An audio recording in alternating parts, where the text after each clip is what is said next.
Go. Hello, this is Russ from Porky's Corner. How are you doing, boys? Today I'm joined by Dennis Hobson and the White Rhino himself, David Allen from Knutsborough. How are you doing, David? You alright? Yeah, very good, thank you, Russ. How have you been keeping? Yeah, it's good, thank you, mate. Right, I believe that you two gentlemen used to work together back in the day when you turned pro, David, is that right? Yeah, that's Dennis? correct. Yeah. And how did that come about?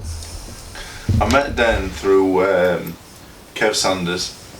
I was on the GB assessment trial things in Sheffield, and Carl Spencer had just turned pro with Dennis, and he told Kevin that I could be a good acquisition to the team. So I went to spar with Carl, and after a few spars, Kev Sanders thought, you know, that I'd be good to join Dennis and Kevin and the rest of the team, and eventually I left the Great Britain set up and joined Dennis. Yeah, and what do you think about David when you first met him, Dennis? Because I've heard you tell me you were a bit raw, you were only young, wasn't he?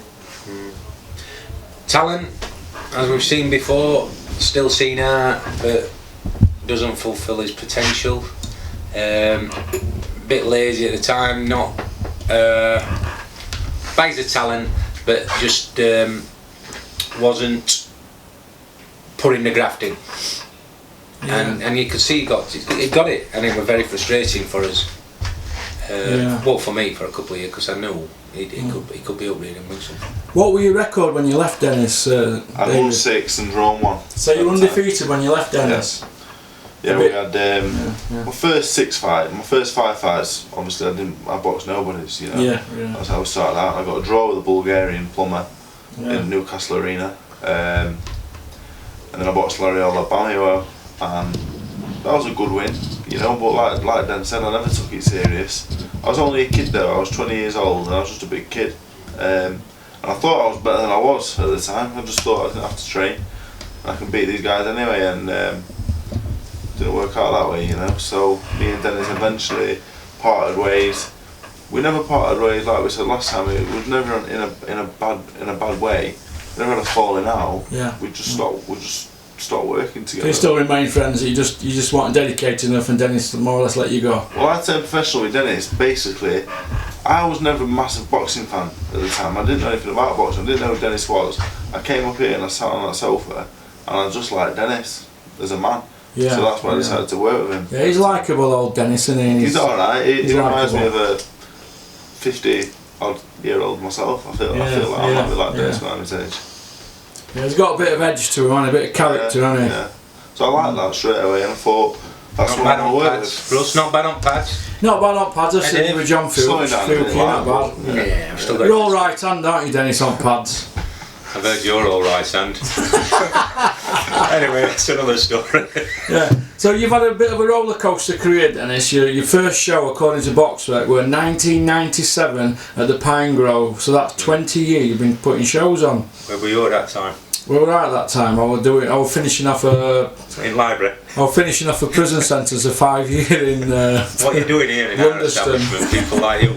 I don't know how I got me sent in with you, to be honest. Dennis. I just sort of grew on you, didn't I, like a horse? Sort of wormed my way in, didn't I? It's good terminology, that's it. Yeah, sort of grew on you, didn't I? I just kept turning up one day with gifts. You did. Beware of strangers bringing you gifts or something.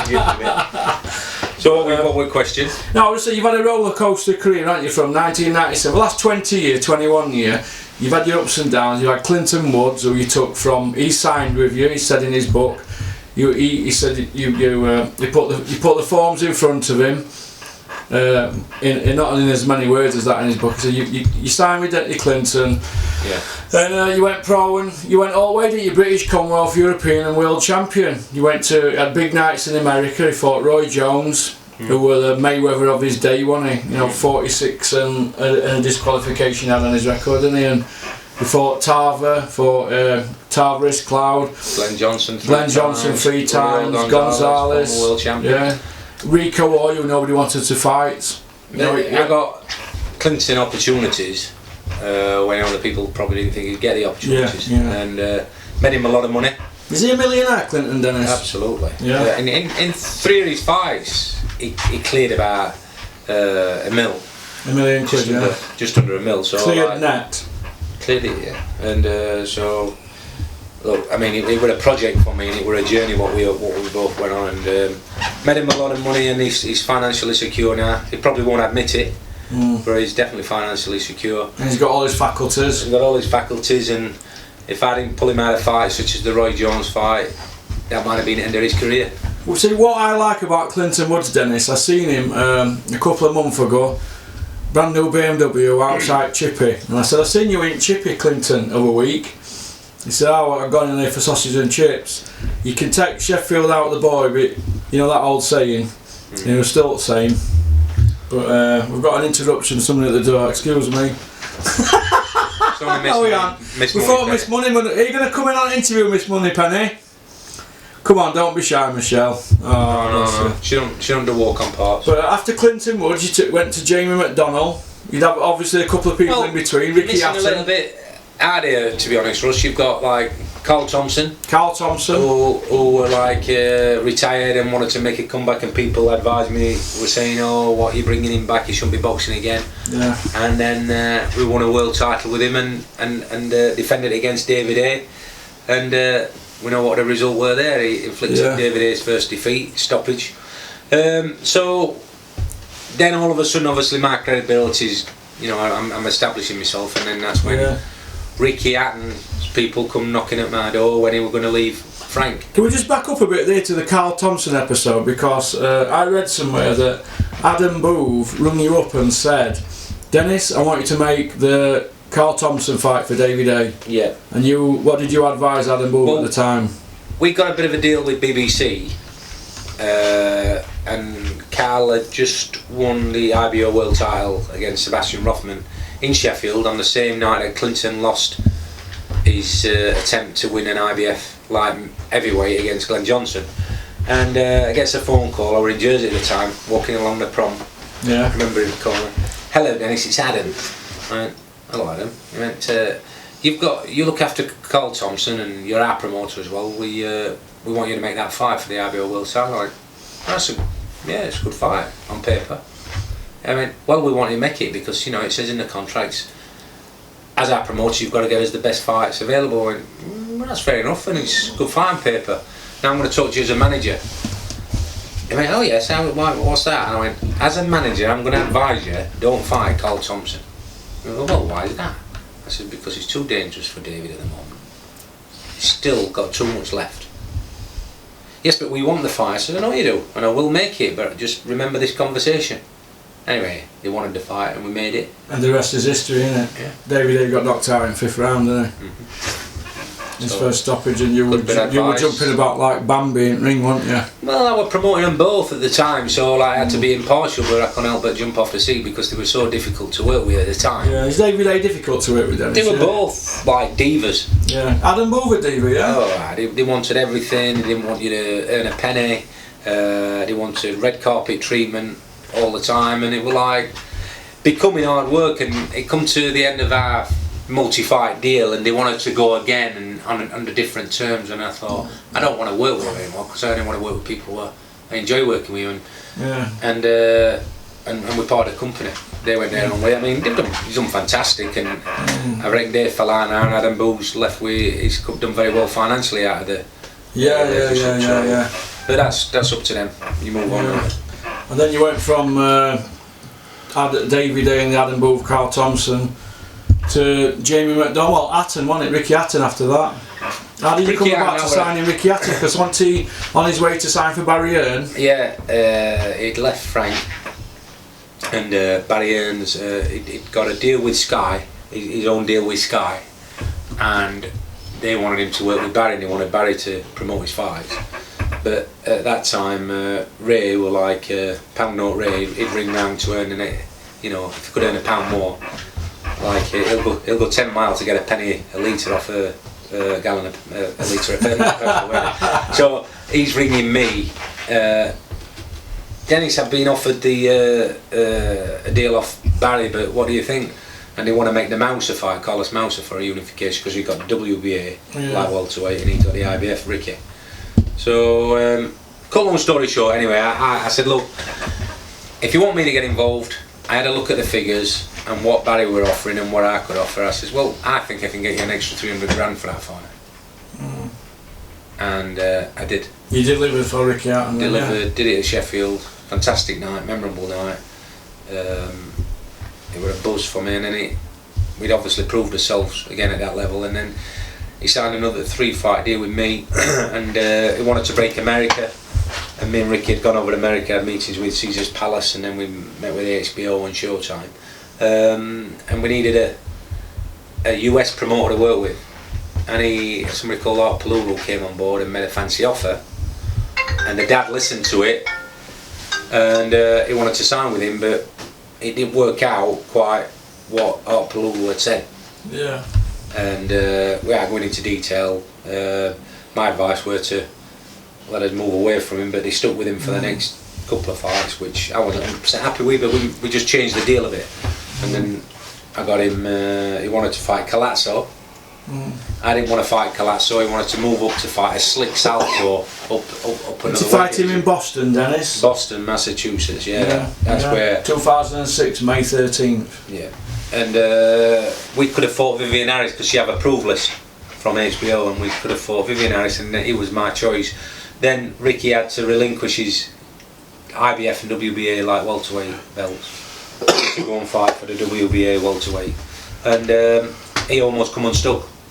Yeah. And then he wanted to go back down to light welter and fight Juan Urango, just won his vacant belt, his old belt. And he wanted to go back for his IBF belt, so I managed to pull that off. And at the same time, I created a semi-final for the final with Bob Arum, with Jose Luis Castillo. And he was on the same bill, and then we built that up for the fight, which we were saying like with the final. Yeah.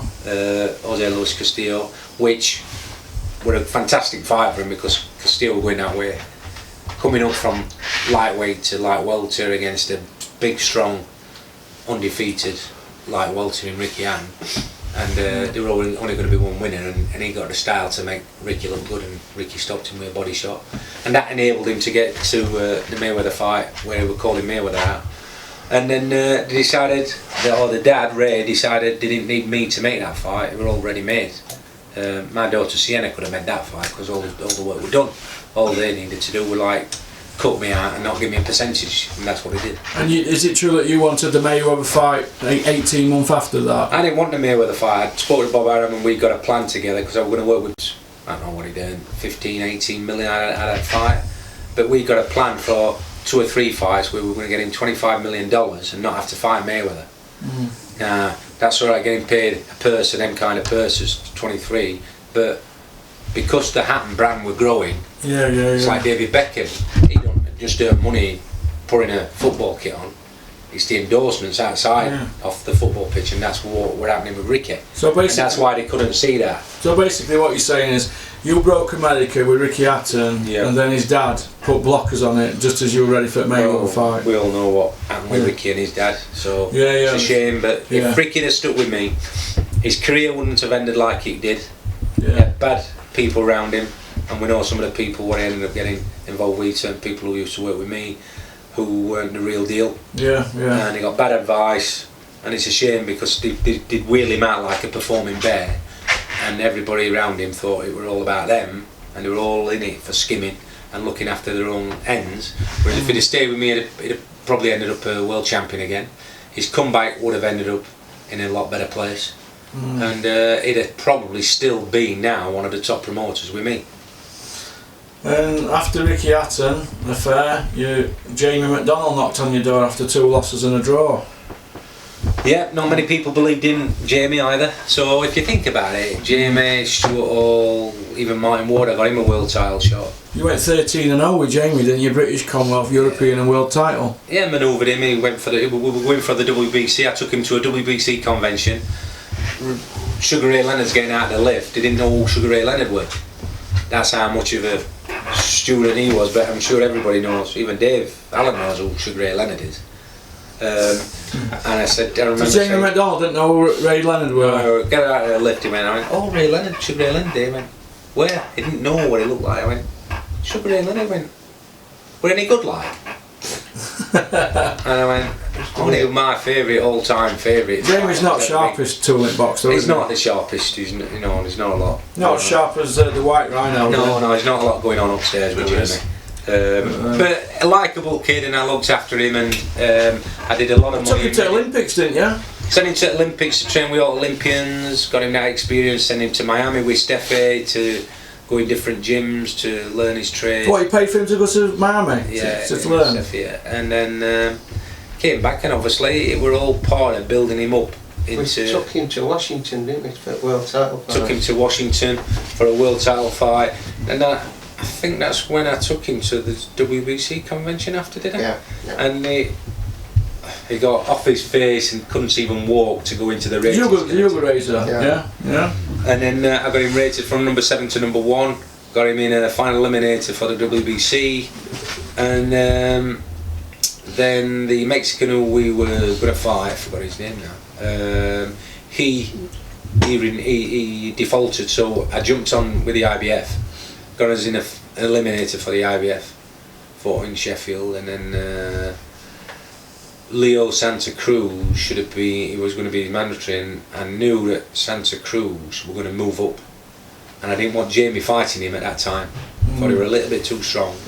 So I did a deal with Golden Boy that we would step aside for him to do his next mandatory, as long as they assured me that they were going to, and they did it in writing, assured me we were going to relinquish after the next fight, so we'd fight for a vacant. So I bided my time with Jamie, and that's when we fought Julio Cesar. I won the purse bid, put it on at Keatmore in Doncaster, first man fight for a world title on his hometown and win it. Well, but second man, do you think, Dennis, to fight for a world title in Doncaster? Well, who knows, if Dave Allen, the penny seems to be dropping a bit, so who knows, it could be Dave Allen. Dave, while we've got you there, can you tell us how you come about to be fighting Luis Ortiz, who at the time were box rec number 1, WBA interim champion, looked like they were going to upgrade him. How did you come to be fighting him, Dave? Well, basically I fought Jason Gavin, and I had a bad performance against Jason Gavin, one of the worst ever seen on Sky TV, and after that fight I knew I was struggling to get back in at Sky, so I was hoping to fight David Price. Thought it was a winnable fight, but a big fight. That fight didn't come off, so I gave Dylan White some grief on Twitter, and that fight came off and it got made, and it probably came too early for me, and it wasn't a great performance from me anyway, but I got beat again. I got beat for the first time, against Dylan White, and then opportunities were low. I didn't have any really, you know. I could have gone down the path of going around Europe as an opponent, but I wasn't really what I wanted to do, you know. I was still on just 24 at the time, and I saw Luis Ortiz fight Malik Scott, and Eddie said after the fight, Luis Ortiz going to fight at Manchester December 10th. So straight away I was sat there 19 stone, not trained in months. I thought this is a fantastic idea. I'm going to message Eddie right now and try and fight Luis Ortiz.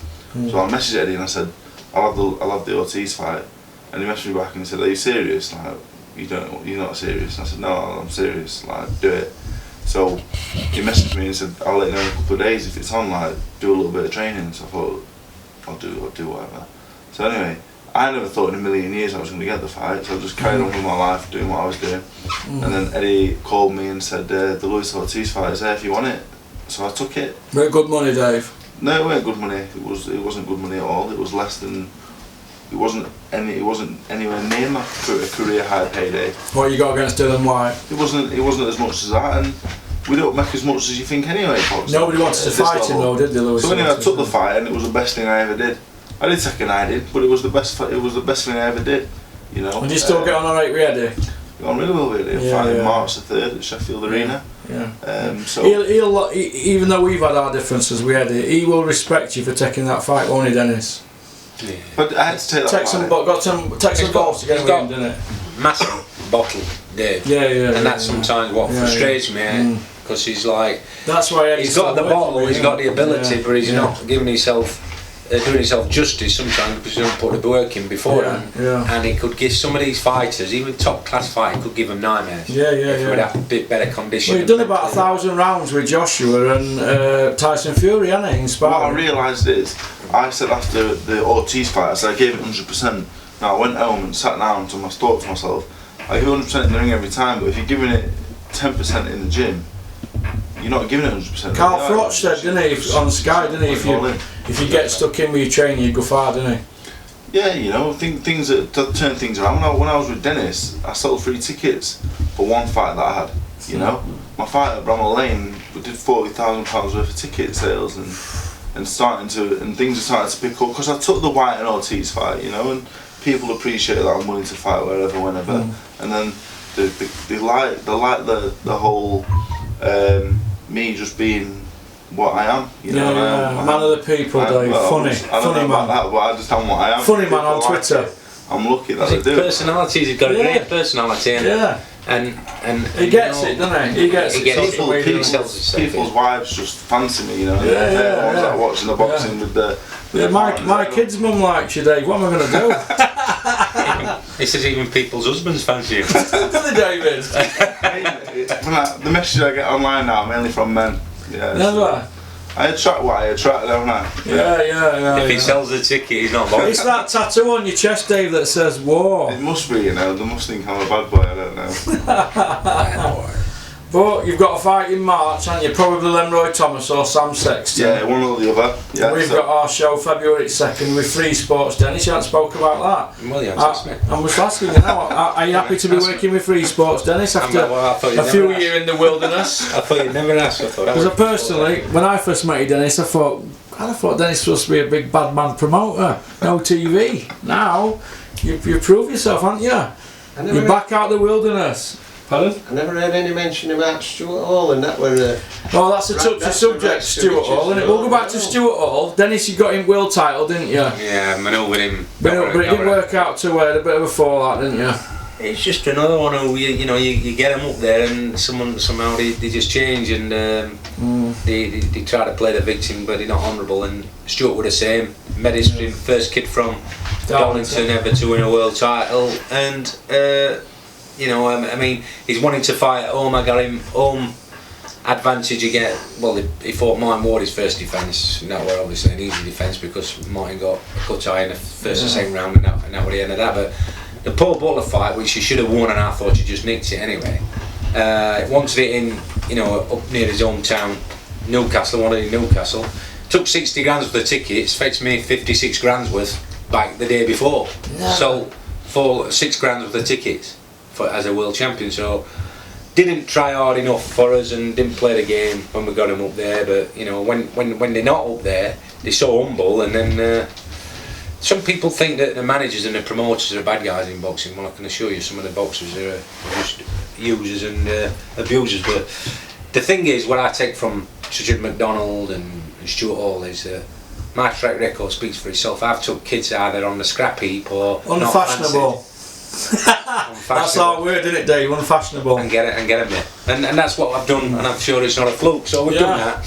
Yeah. But now, like you said, you might say I've been in the wilderness a little bit, but obviously for the last 2 or 3 years, my passion and been burning as I, with my dad not being here and losing my dad in January, lost a bit of passion for most things, and now I've got the bit between my teeth.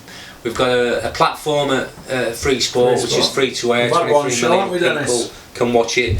Like no other platform, not like Sky, not like Box Nation. Everybody can watch it who's got a television.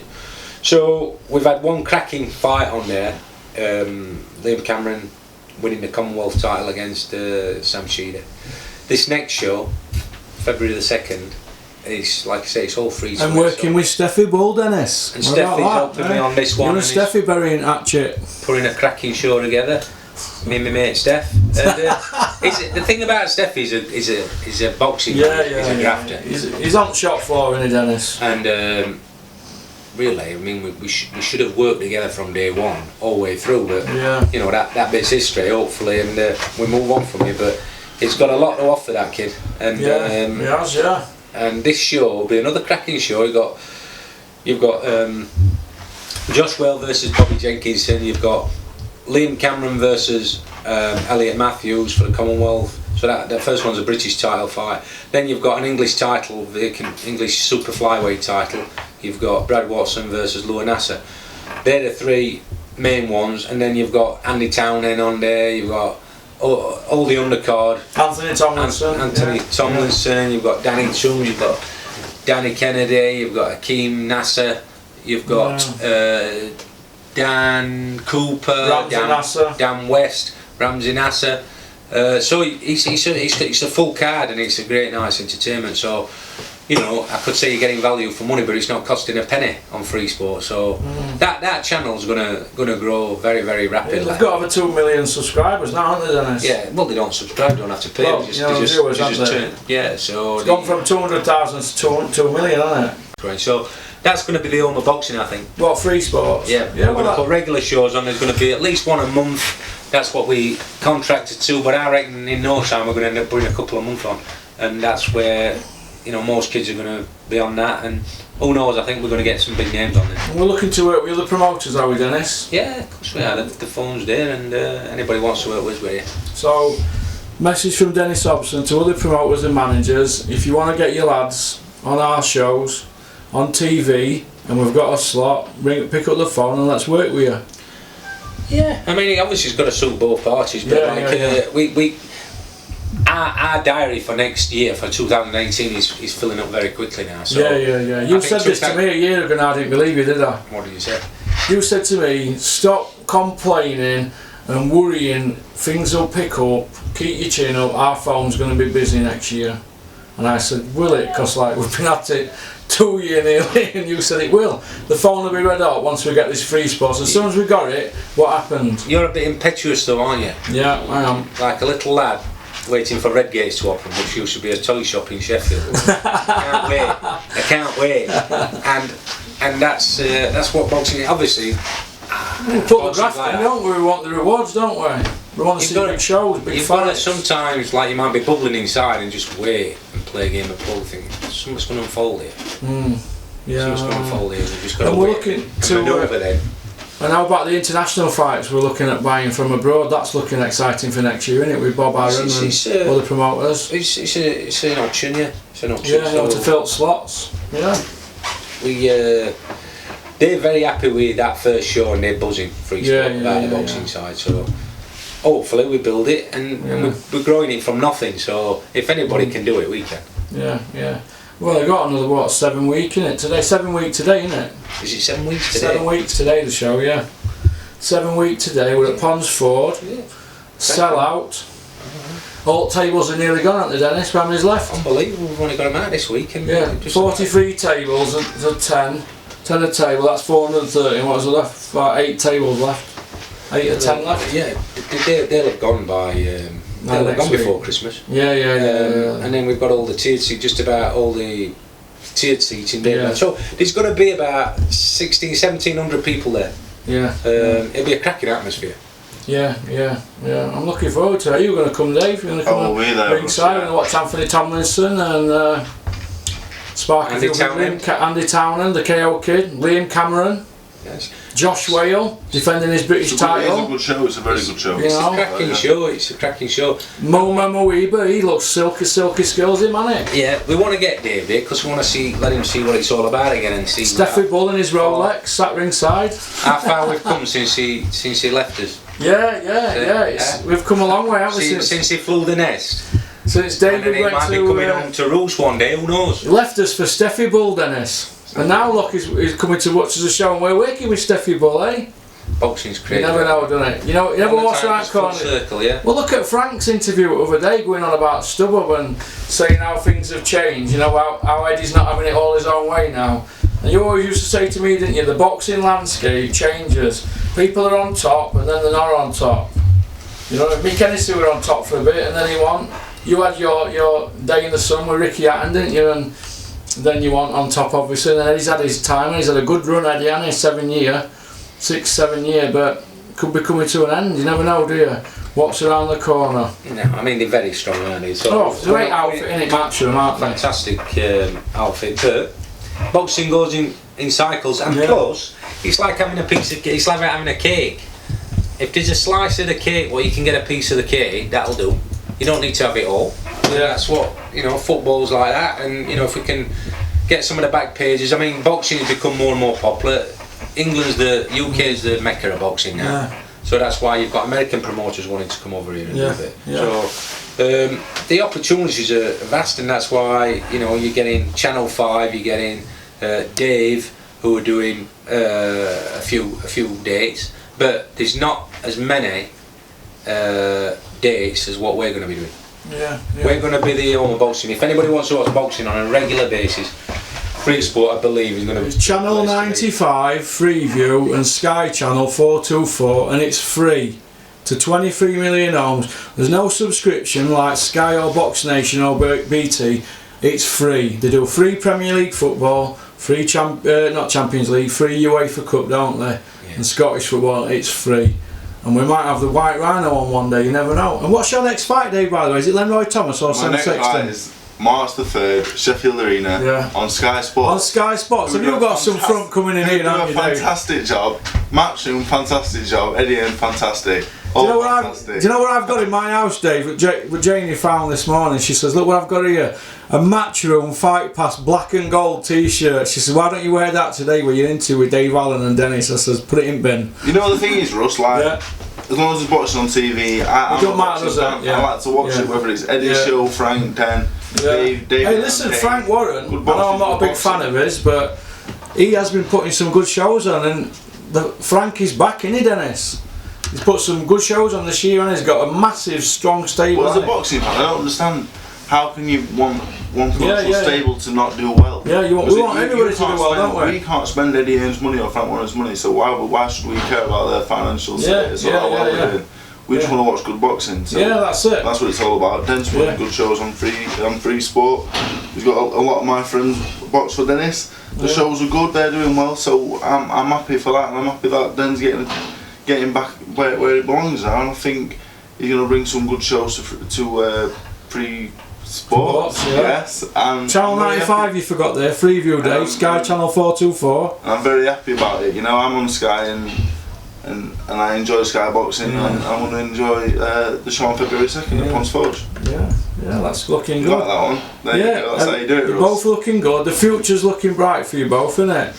And Dennis is beaming there now, because he don't get much praise, because I'm always giving it your honour, Dennis, every day. But Dave Allen walks into office and he lights the place up, doesn't he? It puts a smile on my face, so I think that's why you're bringing him, because he just balances it out. He keeps coming up. You're like a dark cloud and he's a bit. I know, thanks for that, Dennis. Thanks for that. So I just tell it straight, don't I? Even though I'm banned on Twitter voicing my opinion. But You're not politically correct. I'm not actually. If I have something to say, I'm going to say it. Your ego, you have actually changed you. Eddie used to say that about Coogan when he got behind camera. My ego hasn't changed. I'm saying Porky's Corner. You've just started to get a bit of recognition, and I think it's into your head. Yeah, Porky's Corner on YouTube. That's the place to be at the moment. We're not trying to be IFL because we don't do it for views, and we haven't got sponsors. We did have one from Elise, but he got rid of me, so I don't wear it less no more. But Porky's Corner on YouTube, this is the about 8th video we've done. But if you want to follow me on Twitter, it's at Doncaster Boxing now. And I have to be politically correct because I'm waiting for my seconds licence of Les Potts at the board. So I can't swear and I can't criticise anybody in boxing. I love all boxers, and if I've criticised any boxer in the past, I am very sorry. You'll get about 2 viewers being so. I know, nobody will be interested in me now, Dennis. I've gone straight, will they? Nah, I've got to slag one or two. I know, I'll have to slag you later. You can do. So let's wrap it up then. So we've done 32 minutes, lads. It's been great. All the best for the future to both. And happy Christmas to you all and everybody in boxing. And you, Razor. Happy Christmas, everybody. Same. Happy Christmas from the White Rhino. Same. Do you want me to give your sponsors a plug, Dave? No. No, you're right. What about your gym now? They're sound. Is your gym alright? Yeah, good sound. Okay. Alright then, all the best then, chaps. That's it.